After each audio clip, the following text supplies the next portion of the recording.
Hello and welcome to another live episode of the Leveraging AI podcast, the podcast that shares practical, ethical ways to leverage AI to improve efficiency, grow your business, and advance your career. This is Isar Meitis, your host, and I am thrilled about today's episode, and you will be as well. And I'm thrilled for several different reasons. One, we're starting to go back to doing lives. We used to do this every single week, and now I've been doing so many company specific workshops that have been traveling literally every single week in the last, I don't know, 6 to 8 weeks. It seems like forever. So we were not able to do this. And I still have a little bit of travel coming in the next few weeks. But after that, hopefully we'll get back to doing this every single week. So I'm excited because we're doing this live, but I'm a lot more excited because of today's topic. Because today's topic is going to solve some of the biggest problems that you are facing and that everybody's facing right now, which is deciding how to implement with AI the solutions that you need for your business. So we all have several different steps in our AI journey. Step number one is we don't have a clue. And then you take my course or somebody else's course and you start figuring it out. Step number two is like, oh my God, what do I do now? And then you start coming up with ideas on how to implement AI in your business. But there could be 17 different ways to implement the thing that you have as an idea. Do you want to create a chatbot? Do you want to create an add-on to your website? Do you want to create an automation? Do you want to build it in NA10 or in Make? Do you want to create a custom GPT? Does it need to have video? Like all these kind of things. And it's a mess for most people because most people approach this for the first time versus our guest today that does this for a living. And hence he has a incredibly well-defined decision tree, a process on going from idea to evaluating different options, to testing the different options, to implementing the solution and actually using it, because that's what he does for a living. So Pietro, our guest today, is one of the co-founders of Enforce AI, which is a company that does exactly this. They help companies implement AI solutions across the board, different kinds, different levels of complications, and so on. And before that, in his background, he has a really interesting background because he's done, well, more or less everything, which is actually really, really awesome. So he's a serial entrepreneur. He had several business on his own that he started, but he also had roles as a product manager, which means he really understands product and defining solution, but he's also been an analyst and an investor. And so he also understands how to be very practical in looking at data and figuring out what it means, which really makes him the perfect person to now build AI automations for companies and to explain us exactly how to follow this process. Now we're going to start on a very high level and go through the steps, and we're also going to show you examples of the different implementations. So this is going to be extremely valuable, and hence I'm really excited to welcome Pietro to the show. Pietro, welcome to Leveraging AI. Thank you so much, Isa. That was such a nice introduction. Thank you for having me. Yes, I am. I didn't say that joking. I'm really, really excited about this session. I've been following you for a while, and I know how amazing all your content and how practical your content is. And again, I'll say one more thing that I really like about you, and I think that's going to help a lot of people understand. I think you're the ultimate tinkerer, right? I think you probably do some of this for fun, right? Just try stuff. That's how I started, right? I started because I wanted to learn. And then I was like, okay, while I learn, I might as well make something with it, right? Which is definitely my favorite job I've ever had. You know, I literally pay myself to experiment things, which is beautiful. And one thing which I want to add to your introduction is one thing which you might have noticed that brings together all of the things which I've done as none of them was technical, right? So I'm purely 100% non-technical. So the approach you see today as an approach which is especially beneficial for somebody non-technical. Also for someone technical which has never played with AI, it might be very interesting. But I think it's mostly interesting for non-technical people. And on the side of our business where we develop a complex solution, what I do in my day-to-day is literally going through this process of experimenting with ideas, but with the goal to share it with a non-technical audience, right? So what we are talking today is basically how I go from, okay, I had a very cool idea while I was in the shower, while I was working for a client, how do I turn into something that can inspire people, right? I see my job a lot as giving people inspiration of what they can build and giving them a first concrete step on how they can turn it into reality. And I do it with LinkedIn tutorials and with YouTube. These are the two channels where I work the most. Yeah, fantastic. And again, I think so many people are getting there, right? I think we're going now from the stage of people don't have a clue about AI to a lot of people knowing about AI, but don't really know how to materialize their ideas into practicality. And that's why I'm really excited about this. So I'll give you the stage and just lead us through the process. Perfect. Okay, I'm gonna go ahead and share my screen for the people who are live, but I'm gonna drive you through every single steps in any case. Yeah, and those of us who are joining us live, first of all, thank you so much. We're excited to have you. I know we haven't been consistent in doing this, but I appreciate the fact that you're here. If you have any questions, please write them in the chat, either on the Zoom chat or on the LinkedIn chat. And if you are not joining us live, then I suggest you try to join us live next time. You can be on our emailing list, and we're going to send you invites to every time we do these lives, so you can be aware of exactly when they're happening and be able to join us. We do this almost every Thursday. Again, if I'm not traveling, it's every Thursday at noon Eastern time, so you can join us this way. But again, back to you. Absolutely. So where do I start? Everything starts from idea. One of the coolest thing and one of the reasons why I'm most excited about AI is that I am not limited anymore to what I can build. Because no matter what I'm thinking about, what my idea is, I know there is a tool that allows me to do it without bringing on our engineering team, right? So one of the goals, which I have whenever I build something for myself and for sharing with the audience and for inspiring people, is I want to be completely independent from the technical team. I don't want to bring anybody from our technical team on board. I am focused on building micro apps, micro solution, which helps you with your day-to-day, mostly business life. What does it mean, right? What are some of these solutions, just to give you an idea what we are talking about? One could be a screener for Reddit posts, which are interesting for your company, and a draft of the SEO optimized comment, which you can leave on that specific post. Another one could be an agent that on a weekly basis go and scrape all of the ads which your competitor have done on Facebook and Instagram and sends you a report of the ads that have worked the best for your competitor. Another option could be an engine to create content which respects your content style, right? So it's simple micro solution which can really solve one task of your day-to-day, or can enable you to add an additional task which before you weren't able to. For example, a lot of people before weren't able to post on LinkedIn, right? And why do I think that LinkedIn has grown so much in the last 6 to 8 months? It's because a lot of people are empowered to do it without so much effort, right? Because they can start from an idea, from a code they had, and turn it into a proper piece of content which they can share, which literally has actual insight, right? You don't need to make it up with AI, and that's not going to add value or bring you anything. But you can turn your real insight and what you have into something that works very quickly, right? So everything starts from idea. When I have an idea of something I want to build, in my specific case, I look it through the lenses of, okay, I want to turn it into something I want to educate and inspire people with. So I look for some specific characteristics. For me, an idea has to be appealing for a very large amount of people, right? Because that's what goes on social media, right? This won't be the same if, for example, you are studying an idea to apply it in your day-to-day. You just need to look for a pain point and you can build an idea. For me, an idea also has to be appealing for a large amount of business people. The second thing, and probably this is the most important one, it should have been first actually, is it has to be truly useful, right? I'm not going to publish something which sells smoke. I want to publish something where a person try it and say, oh, this guy has done a very cool, simple thing. Let me see what else he can do, right? And then they book a call with me and we turn those people into a customer so much easier than anybody else. The third thing, it has to generally be relevant for sales, marketing, operational, or personal productivity. These are the four largest buckets of non-technical people, and also luckily where companies are happier to invest because it's the one that have the highest impact on the top line. And then the other thing which I'm looking for is solutions must require only simple integrations I can explain in under a minute. Right? I'm not looking for complex integration. For example, if you're working with Salesforce and you have a very personalized Salesforce in your company, I would recommend, okay, go and get an agency that helps you set up a proper automation or work directly with Salesforce. I'm looking for things which can be integrated quickly. I can explain it for a non-technical person and he can understand and replicate it. And I usually aim for a maximum of 2 integration per solution. More than that, it becomes a more complex solution, which I can describe for you, but I would want to build it for you. I would want to bring an engineer to make sure it can go into production.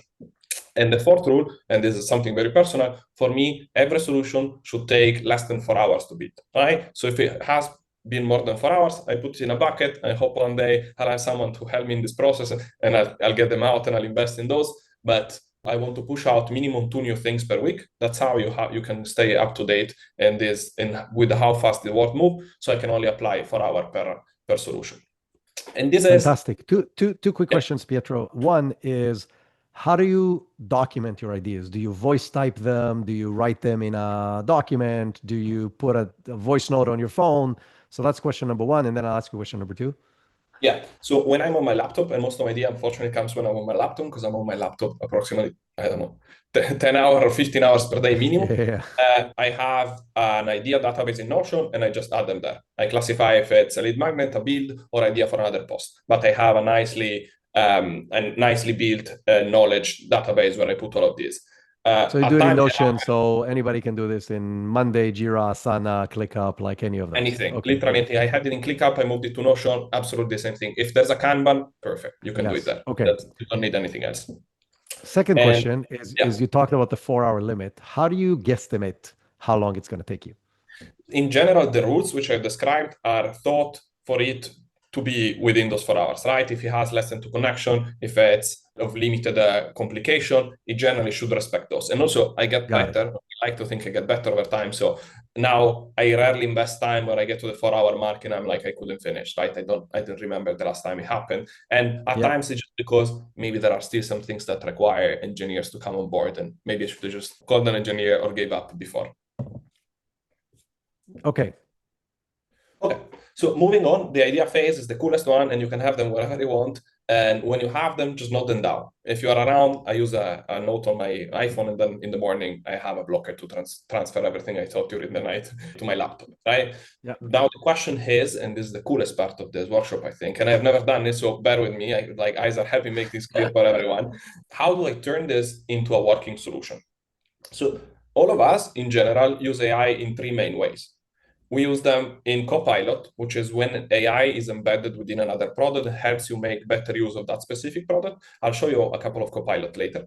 We use it via chatbot, for example, like use ChatGPT or Claude or any other LLM. And we use them as agent or workflow. In general, when we talk about agent or workflow, we are talking about something that can do work on your behalf, right? Yeah. I like to think of two main characteristics of agent to distinguish what is an agent and what is just a chatbot, right? An agent is proactive, so it can start working on its own. For example, if every Monday he starts working in a specific tab on his own without me going there and telling, okay, this would be classified as agent.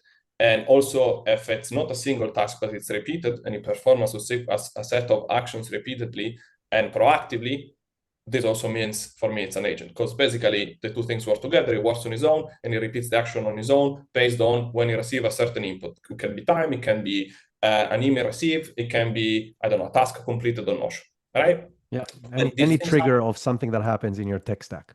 exactly any trigger that's something that happens. In general, and I'm not sure if theory of agents also confirms this, but when the tool is integrated with my tech stack, I also consider that to be an agent, right? If it's integrated, if it's proactive, it's integrated and it's repeated, it becomes an agent. We're not talking anymore about a chatbot, but we're talking about something that is independent and can perform work on your behalf, right? And this is the biggest and best revolution of AI, right? You literally can Yeah. free up time because an agent can go and do work on your behalf. Where you sit at the desk and I already have the idea ready for my LinkedIn post, or already have my YouTube script draft. So once I respond this question, I know which direction I want to go. If I've responded, okay, yes, this is not an agent because it doesn't respect its specificity, it probably falls under the chatbot idea. When I have a chatbot, when I know it's a chatbot, I have a series of choices I can do, right?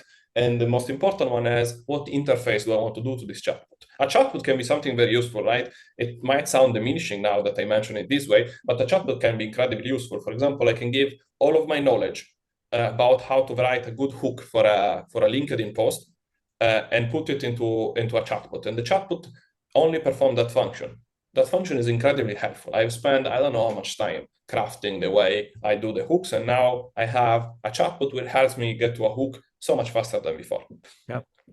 Yeah, to put things in perspective, when we're talking Yeah. about chatbots, we're not just talking about free conversation or open conversation, but we're talking about tools like a custom GPT or a Claude project or an assistant by OpenAI that can then work. So it's still a chat interface that is a dedicated chat interface through one of the language models, but it can have instructions and can have a knowledge base and it can know how to follow things. And I probably have 25 or more, either custom GPTs or Claude projects that we use every single week in the company to do stuff. So yes, there's no reason to, I'll say something else. Anything you can solve on simpler solutions, go to the simpler solutions, right? So don't build a more complex solution if the simpler solution can do that. And there's a lot of things that you can build with these chatbots today. Completely agreed, right? Which is very important to go through this step, right? Is this an agent or not? If it's not an agent, there's no need to make it one, right? It happened to me a lot of time that I complicated things very much. I use different models, I use different steps just to realize that I had a knowledge base and I wanted to give it to an interface which can think based on that knowledge base and give me a response, right? That makes a chat, right? And you can also make a chat with fancy, right? Like you mentioned, it can be a simple chat, and it can be like I'm opening up here on the screen for the people who are here live and will see this on YouTube.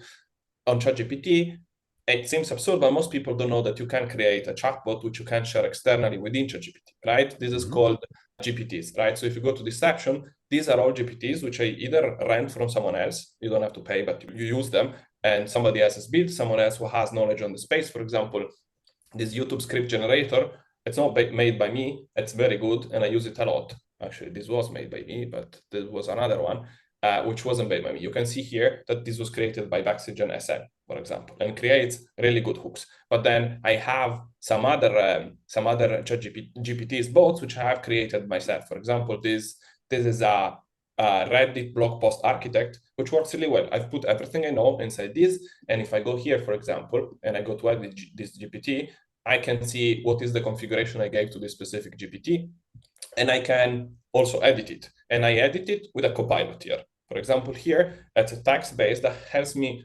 get to a better version of the GPT than what I would do just typing myself, right? So this is what we were saying before, a copilot.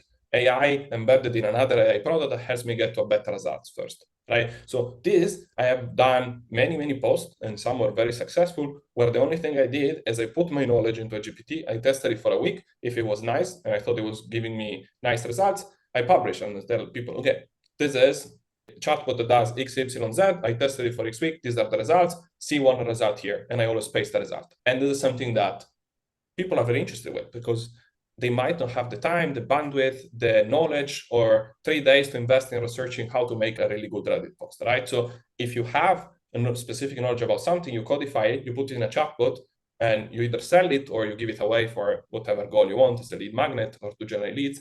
It becomes something very powerful, and also the simplest possible solution you can create for yourself. So to someone who has never created anything with AI, I would tell, start by creating GPTs or Claude projects. This will be on any LLM. You go, you create a personalized project within the LLM, and you have a product which works, create value, you can sell, or you can use internally, pass it to your team, your teammate. So you work best. And it takes you a morning if you already have the knowledge. Yeah, sometimes less. So I great concept here. I want to add 2 cents. One, for the people like, oh, how do you get somebody else's GPTs? If you just open the regular ChatGPT interface, the first thing in the GPT section is called Explore. And if you click on that, then it will take you to what's called the GPT store, even though it's not really a store because you don't pay for anything. It's a free store. And then you can just either go to the different sections. They have productivity and research and analysis and data and marketing and like all these kind of things. Or there's a search bar on top, and you can literally just explain in English what you're looking for. And it's going to show you. They now have multiple millions of these GPTs that other people created. Some are great, some are not so great, but you have just to test them out and see how they work. So that's on that one aspect. The other aspect is on the way I teach people on how to build those custom GPTs or projects. I always tell people start with a regular chat. So don't try to build a GPT. Start with a regular chat. Explain to ChatGPT or Claude, if you're in Claude, what you want to do. Like, this is what I'm trying to do. This is going to be the input. This needs to be the output. Here's the data that I have. Here's the knowledge that I have.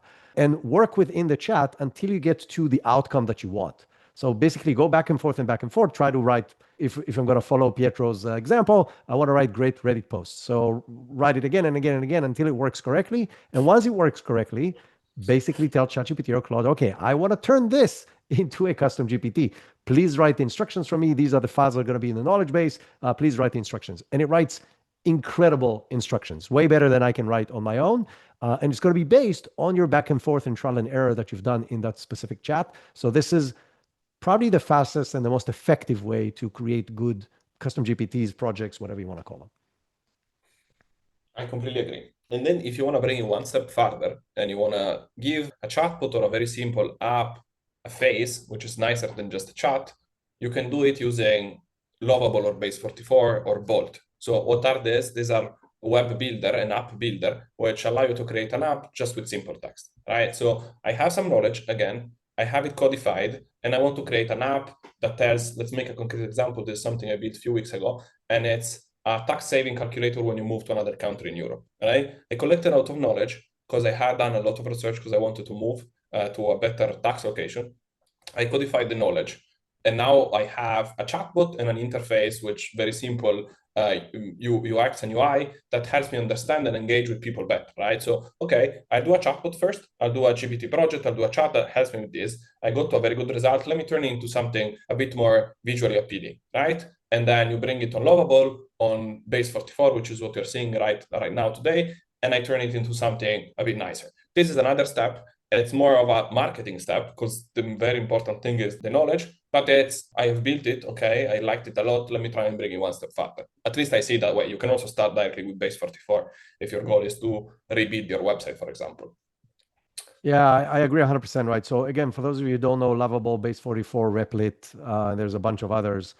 There are basically what's called vibe coding tools, which means they can write code and do literally anything you want, but they're mostly used to create applications. And you can start with a somewhere else, like a regular chat or a chatbot or a something, and then give it all of that, and it will build the application for you. And then it can help you even in the design and look and feel. If you want to know more about the overall flow, I created an episode not too long ago. It was episode 216 that was called The 5 Levels of AI, what every business leader needs to know. And it basically starts with a chat to then these more advanced like custom GPTs, from there to building automation, from there to vibe coding. So if you want to dive a little deeper into that, you can go and check out episode 116. But to summarize what we've said so far is we said, okay, if something is not a chatbot, if something is not an agent, meaning it doesn't need to take action and it doesn't need to be proactive, it just needs to follow a flow based on the knowledge that I have. We went down that path that can either be used inside of ChatGPT or build a wrapper around it with like a vibe coding tool. So now I assume we're going to go to, okay, if we do need an agent, what do we do then? Correct. And I love how you remember the exact episode in which you talked about that specific topic. That's some level of commitment. And so now, Thank you. now let's go to, we respond yes to the question where before we have said, is it proactive? Is it repeated? Is it integrated? If you respond yes to this question, you probably want to build an agent, which is a slightly complex system, more complex system. If we have responded to this, what I think about next is it something that someone has already productized? And is that product really good? At times, myself, I really like to build things from scratch, right? So I have to fight this urge to build it from scratch. And I think it's very useful in general to look at what's already out there, right? There might be people who have already productized this to a point where it works incredibly well, right? Some example of this, I don't know, sending cold emails. It's a huge market, and some people have been starting to build there in the last 6 years, instantly, smartly, for example. They have an incredible amount of knowledge and they build really powerful agents for doing that, right? So rebuilding those, you would most likely build something which is subpar. And also, these solutions are not incredibly expensive. Another question I ask myself, if somebody has built it and it's really nice, is it really expensive? If it's really expensive, can I build something which can do the same thing or very, very similar for much, much cheaper so that people can basically do it themselves? If the question is yes, I will still go ahead and build it. If the question is the product doesn't exist, I will go ahead and build it. If the question is yes, there is a great product and it's cheap and people know it or don't know it yet, even better, but they can access it very easily, I will go ahead, try that product, and probably showcase 6 tutorials about that product, right? When I have an idea and I think it's cool and I think it's appealing to people, I want to just give up. It's not like because I can't build it myself, I won't create a resource on it. I still think it's cool to recommend people to go somewhere where there's already something existing, to recommend to another team who has done a really, really good job about it. 100%. Quick question about this. Where do you search? Like, do you just go on Google? Do you go on Reddit? Do you go on Hugging Face and FAL? Like where do you actually search for existing solutions that you can integrate into your processes? It's a very good question, right? Like my question is very basic and probably disappointing, but I look on ChatGPT, right? I tell him exactly what I want to do, and I tell him to recommend the top best product. The next step before I invest time or especially money into testing a solution is I am part of approximately 100,000 groups of AI builders. And I have two or three which I really like. It's more intimate and it's people who I know I can trust or I can rely on. And I ask if somebody has tried it. If somebody recommends something, I'll start there. If nobody has ever tried anything, I'll just test platform. Most of these platforms now have a free trial that allow you to have an idea for yourself without having to go to expensive plans or have very, very cheap plans, right? So most likely I can afford to try it. And then usually a product that's wider. So for example, if I'm interested in Reddit, because now I have this fixation with Reddit, there are not many products about Reddit, right?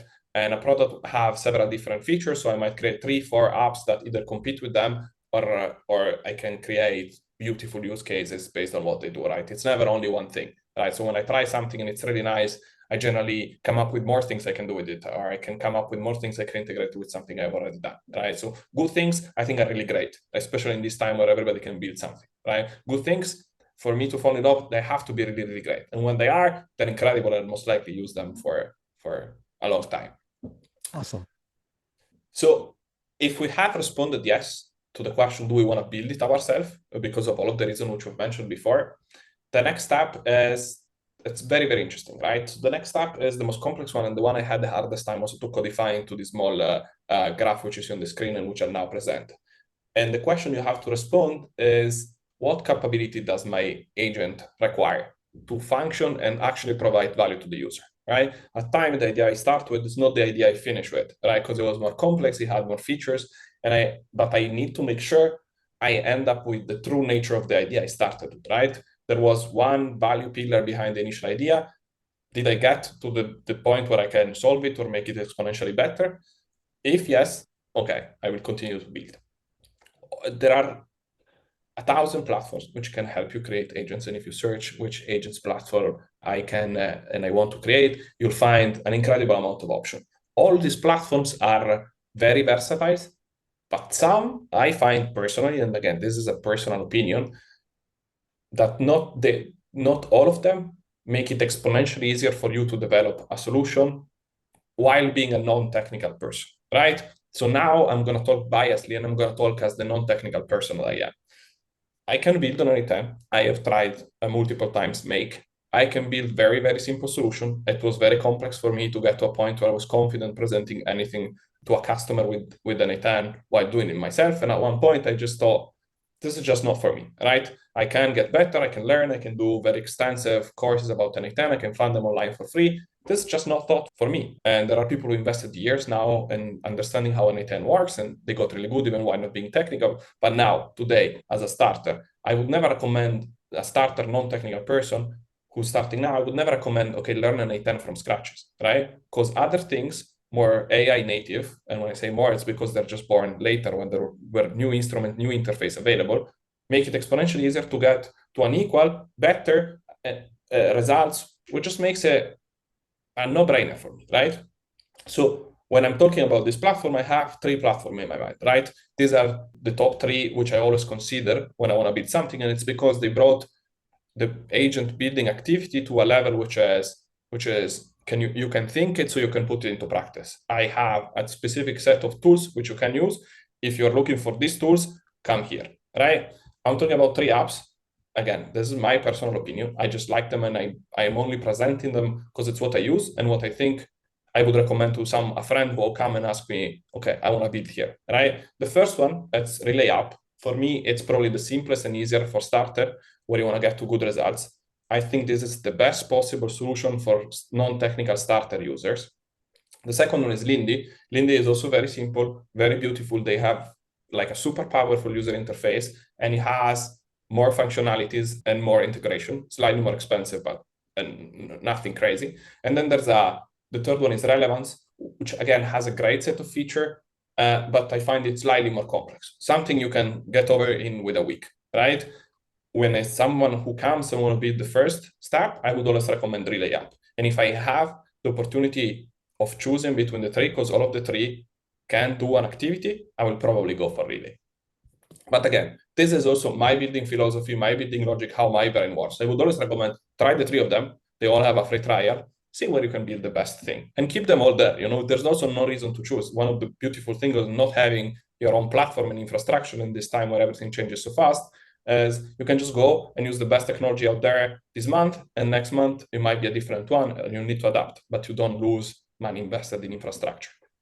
So quick note about that, about all these platforms. First of all, they're like you hinted, they're slightly different in nature. So you have, Make and NA10, which are more flowchart oriented, and then you got Relay and Lindy and Relevance, which are more conversational. And at the end of the day, they do the same thing, right? There's like a flow that you define, but the user interface makes a lot more sense. And I agree with you 100%. I think NA10 is extremely powerful. It is 100% not a tool for beginners. It is way more complicated. It is way harder to connect it to some of the tools just to give a simple example, in all the three tools that you mentioned and in make.com, to connect to Gmail, you give it your login and you're done. And in NA10, you got to go to Google Cloud and create a new project and assign it access to different things and connect it to different processes and APIs. Like, it's a whole different other animal that you need to dive into to get, if you're doing basic stuff, no added benefit, because there's like on most things, you'll be able to do it with Relay or Relevance or Lindy or Make without having to go through all that extra effort and without being so technical. So I agree with you with that 100%. And the last thing that you said, I agree with as well. Since Relay is the easiest of the three, if you can do it in Relay, do it in Relay, just like what we said before. If you can do it in ChatGPT, do it in ChatGPT. Don't go to the next step. So always go to the path that is the easiest for implementation, and don't look for really complicated, fancy solutions just because they're fancy. And the other thing that I will say that you said a little earlier that is very, very important, as somebody, I spent most of my career running software companies. So for almost 20 years, I was either a CEO or in senior position in software companies. Feature creep is a real deal, right? You started with an idea, but like, oh, what if I add this? What if I change that? What if I can use it for this? And then you forget what you built this thing for. And then instead of investing 20 minutes and having the thing that you wanted to build, you spend 2 days trying to add features that may or may not work, that provide 2% value, but they're cool.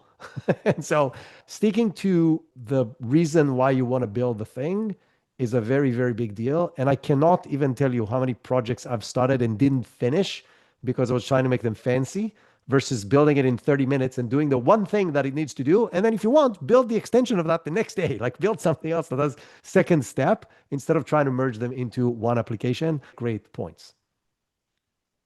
Thank you. And then going to the next step, trying to make this a bit more concrete, like my goal here with this last part where we will finish is, how do I make this choice a bit more concrete, right? I could narrow it down, and these are not the only point of consideration, but are the main ones, the most important one, right? So the first question which you want to ask to yourself when you want to pick any platform, be it anything which we have mentioned or anything which you have tried that we haven't mentioned, is, does this platform have an integration which I need? For example, say you need an integration with Yahoo Finance, right? Who has an already made integration with Yahoo Finance? No matter like how complex the integration actually is, it will be exponentially better and easier for you to get to a good results if the integration has already been built, rather than if you have to set it up yourself, right? So for example, for a Yahoo Finance, none of the platform which we have mentioned has it. So what you want to go for is Stack AI. I was trying to do this, and the only platform I could find, maybe there are others, but it was Stack AI. Personally, I haven't used it, right? I had to set this up manually because I didn't want to open a new platform, but it would be easier to go there for somebody really non-technical who doesn't have access to engineering. If I want to integrate it with LinkedIn, Reddit, I've tried a lot of integration. The one that Relay has, it's incredible, right? Anything that has to do with Relay Edit, I was like, it's so exponentially easier to go to Relay than anything else. And then, for example, if you need integration with Apify, which allows you to scrape a lot of pages and access a lot of very interesting things, the best integration I could find and the easiest it's been made, it's on Relevance, right? So the point is, wherever you can find the best integration or the existing integration with what you're looking to do with a specific agent, go there.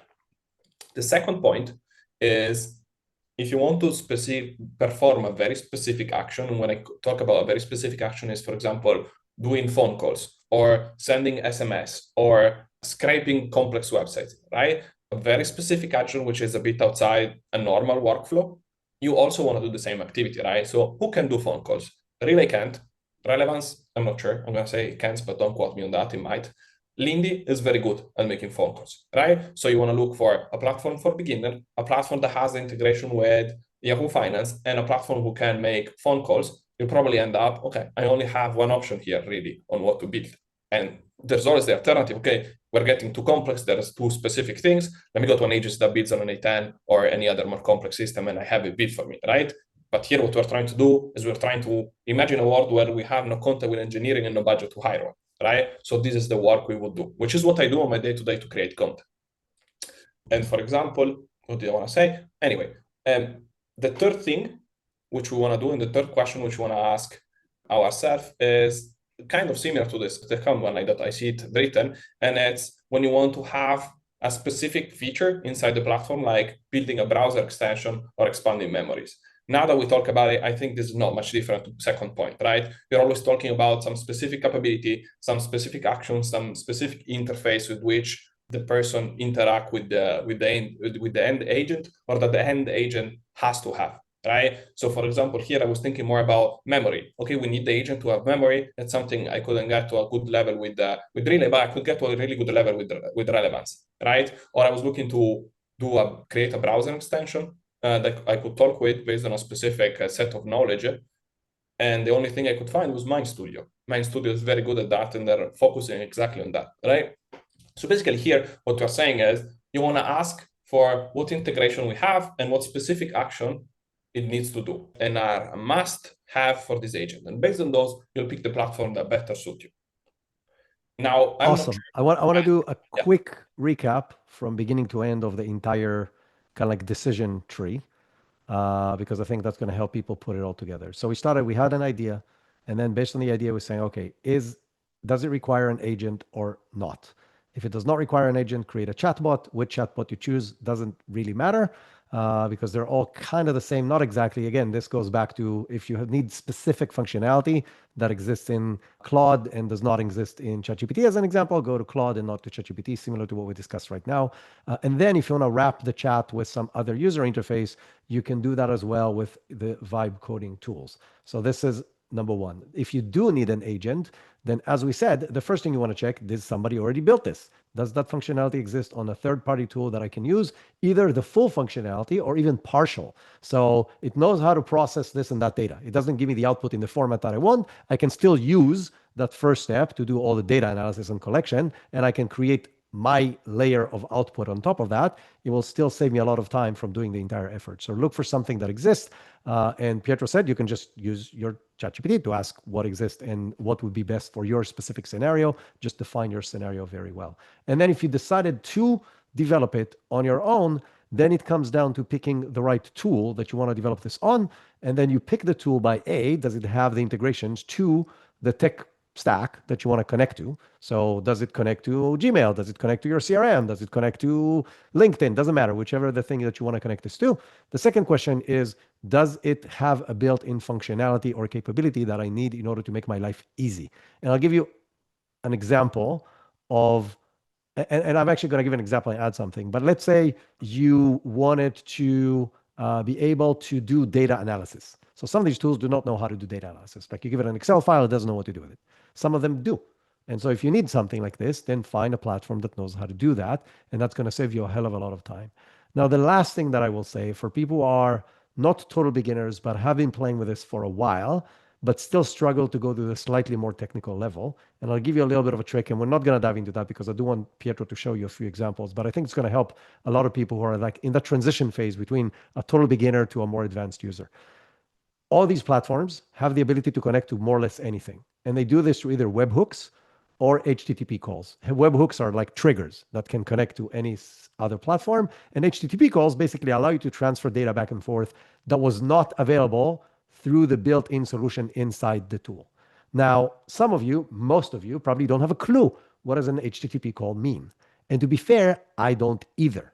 So the way I used to do this is to copy data back and forth from whatever tool to ChatGPT or Claude or whatever. And the way I do this now is I go to Comet, which is an agentic browser by Perplexity, and I run whatever tool inside of that.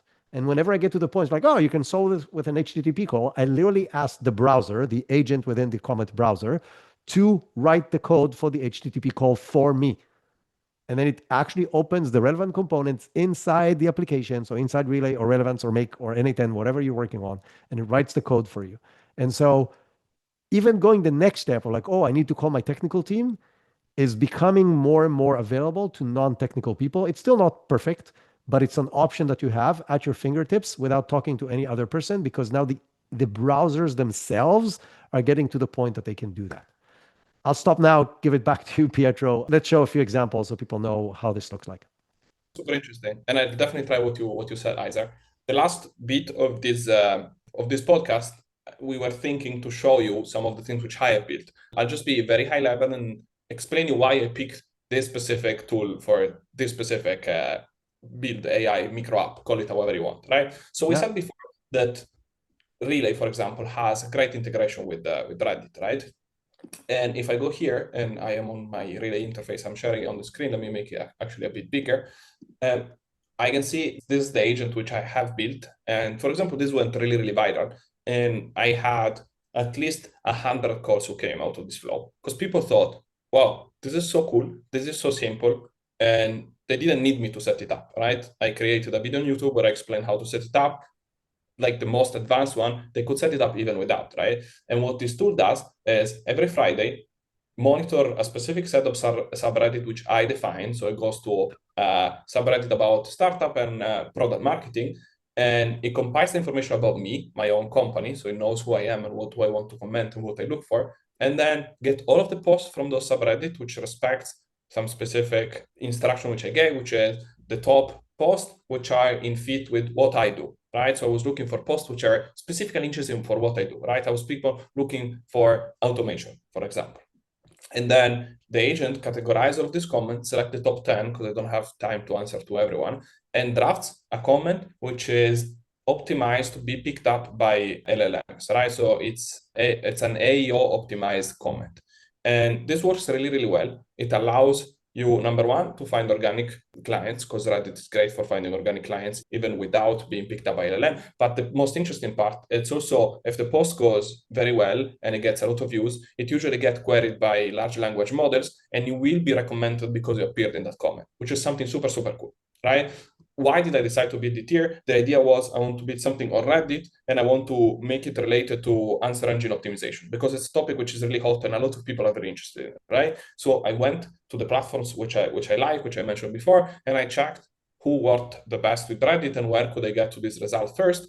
And in this case, Relay has a great connection with Reddit, and the set of action which I needed were already there, which is really, really cool. Another really cool stuff, and this is another co-pilot, which is something which I mentioned at the beginning of this call. I can tell him here, if I don't know how to do something, I can ask him, or I can tell him to insert a new step. For example, I don't know, change step 10 to adjust the prompt for, I don't know, the most recent Reddits, and he does it for you. So something very, very cool, which I really like, and it's getting better by the day, right? So this is one thing which I, for example, I built in Relay, which was very, very popular. Another thing which I built on Relevance, as we said before, Relevance is really, really good at scraping content and finding information because it has already a preset of tools which are really good at doing that, right? So for when I want to do something deep, very deep, and which has a lot of step research, my go-to tool would be Relevance. In this case, for example, I wanted to create an engine that tells me the full background of one person. Basically, scrape all of the digital footprint, which is public, right? You won't go into private website, but everything which is public about a person, right? So see here, I created very extensive research that use LinkedIn data, Twitter data, scrapes a lot of different websites, does research on G2, Crunchbase, SimilarWeb, built with, right? And I could get really good results first here because of the scraping capability of this tool, right? And then I built something which is called How to Sell to Anyone, which is basically a tool you would use before a sales call to get all of the possible background about the person, and then use a framework which is done by a Harvard professor, which based on the information helps you understand how you should approach a sales call with this person, right? It won't sell for you, but it will put you in a better position so that you can sell. And then I don't have actually an account on Lindy. I only have on the free plan. But if I were to build something which is a car wash voice assistant for a local business, I would definitely go to Lindy. Right? You need to. It's a bit more complex because you have to register a phone number or rent it, and it's mostly for the United States. But if you're working with the United States, you can get to really, really good solutions with very, very good voice model by building something here on Lindy. And I guess that's it. We could go on and I could show you I have approximately 100 flows built in Notion, but this was meant to give you first introduction to how I would approach building something if I were a non-coder like I actually am. Pietro, this was incredible, as expected and even more. I think most people are dabbling with it and are not at your level. And because you build so many of these across so many platforms, your process is invaluable. If people want to work with you, follow you, learn from you, what are the best ways to connect or follow you? So I am every day on LinkedIn. So please send me a connection request there saying you saw this. I receive a lot of connections. So put a note in the connection. You saw this podcast. You want to chat, and that would be the best, probably the best way. It's Pietro Montaldo, my @. I'm the first person who come out luckily, and I've just started my journey on YouTube where I post mostly tutorial on how to get to build these things. For example, I posted a tutorial how to build the Reddit flow, and I would really appreciate a follow there. You can definitely engage with me there because I'm much more active. This is the channel. It only has 80 followers, but after this session, I hope it will get at least to 90. And I'm very committed to it. So in a year from now, if we talk, this channel will be significantly larger. And I'm really trying to transmit all of this knowledge. I'll make also more expanded sessions and micro videos about what we talked about today, because either you push me to think about it and now I have it codified and now I can turn into much more content. Fantastic. So again, thanks to all the people who joined us live. People writing this was awesome, and people wrote that you were awesome several times, both on LinkedIn and on the Zoom. So Thank you so this much. was really, really great. I think it will help a lot of people build a process in their head and hopefully go and experiment more than they're doing right now. And obviously, I really, really appreciate you. This was absolutely fantastic. I'm glad that I twisted your arm to put this into a well-structured process because I think it's going to help a lot of people, and I think it's going to help you. And you already said that. So again, thank you, thank you, thank you. Thank you so much, guys. It was really a pleasure. Thank you so much, Isaac, for having me and Joyce for organizing. Thanks, everyone. Bye-bye. Have a great rest of your day.